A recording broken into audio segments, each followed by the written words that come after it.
Hello and welcome to topic 7 of 7. Congratulations, you are done after this week.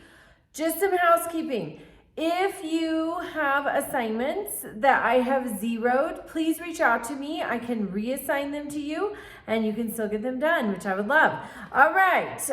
Also this week, it's all things war. So our country was founded in a war for independence from Great Britain. And then war sort of became a theme. There were wars, there were different philosophies. Some leaders did not want to be involved in world affairs for various reasons. Some of them were economic, some of them were political, just different ideologies. So the leader, it matters. Their philosophy matters.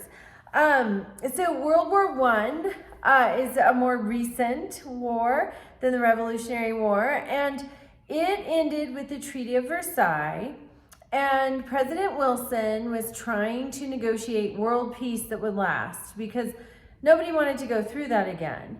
Well, Great Britain, France, and Russia were not interested in peace. They were interested in revenge. They wanted what Germany had taken from them, especially Great Britain and France. So World War I, the way the ending was handled, really set the stage for World War II.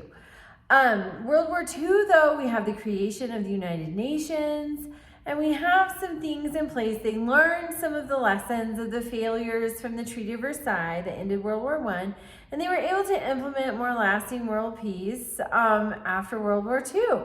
So one important thing, though, and keep this in mind, 2024 is a presidential election year.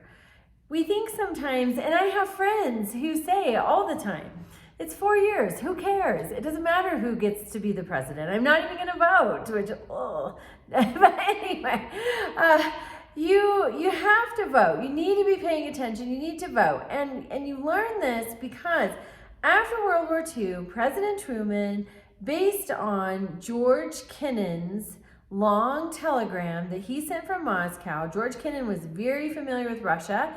He had been there in the 1930s, setting up the embassy, the American embassy in Russia. He went back after World War II and he sent a long telegram to President Truman explaining sort of the temperature of things there and what he thought would come about. He sort of predicted the Cold War. So Truman had a policy of containment of communism. Truman's presidency ends in 1953 when President Eisenhower is inaugurated, but that policy of containment of communism was still alive and well and drug the whole country into the Vietnam conflict in the 60s.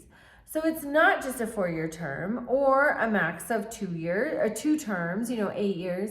It's not. Presidents can have policies and ideals that far outlive their presidential tenure. So you need to be paying attention. You need to vote. I hope this class has been beneficial to you. This week you have discussion 1 due Wednesday, discussion 2 due Friday, you have America at War due Sunday, and then you have a quiz due Sunday. Also participation. Remember, that is 6 posts. They're not your initial discussion replies, but they're your interaction with your peers thereafter. Be respectful, be constructive, be encouraging. Reach out to me with questions or issues and get those late assignments in. Thank you.